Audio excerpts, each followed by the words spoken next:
कुंजामचोवा ठाकुर टोला वाले, उसका मोबाइल नंबर है 88 48 12 36 40।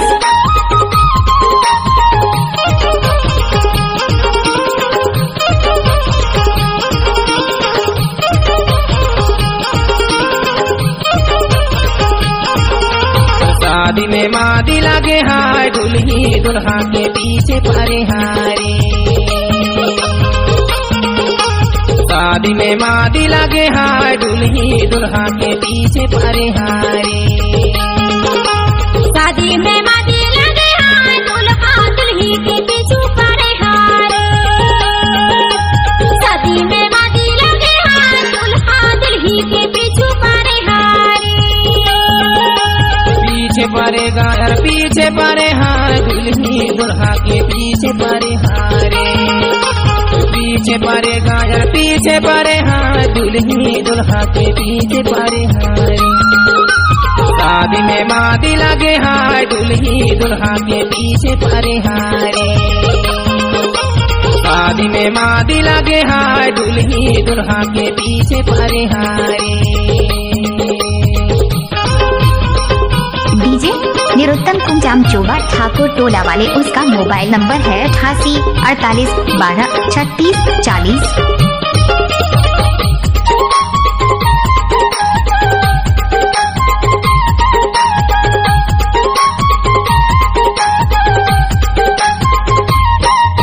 रे बाजाता बाजा यार बैंड बाजा, रे बाजाता बाजा यार बैंड बाजा।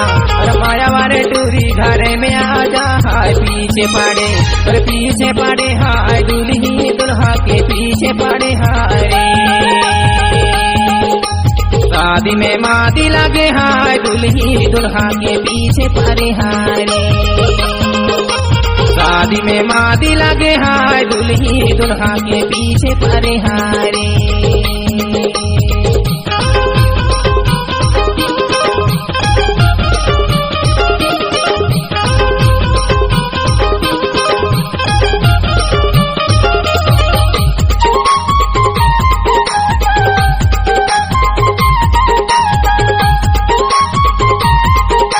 डीजे निरुत्तम कुंजामचोवा ठाकुर टोला वाले,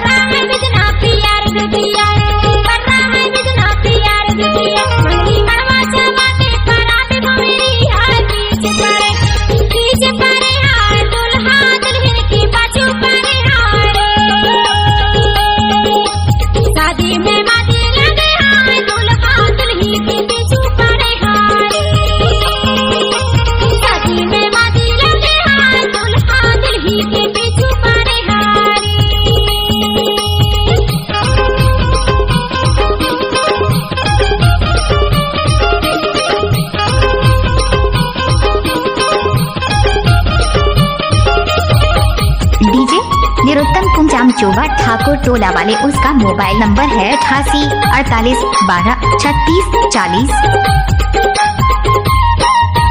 पियर है लुगरा सा गाई वाले आए, पियर है लुगरा सा गाई वाले आए। लाल साड़ी पे रहूं विदाई वाले आए हाय, पीछे पड़े और पीछे पड़े हाय, दुल्ही दुल्हा के पीछे पड़े हाय रे।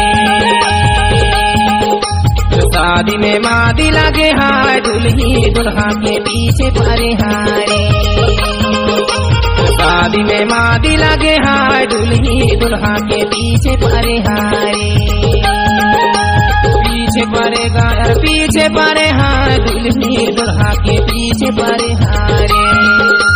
पीछे परेगा यार पीछे परे हाय, निरुत्तम कुंजामचोवा ठाकुर टोला वाले, उसका मोबाइल नंबर है 88 48 12 36 40। दुल्हा के पीछे परे हारे। शादी में मादी लगे हाय, दुल्ही दुल्हा के पीछे परे हारे। पीछे पड़े डीजे निरुत्तम कुंजामचोवा ठाकुर टोला वाले, उसका मोबाइल नंबर है 88 48 12 36 40। पीछे पड़े हारे।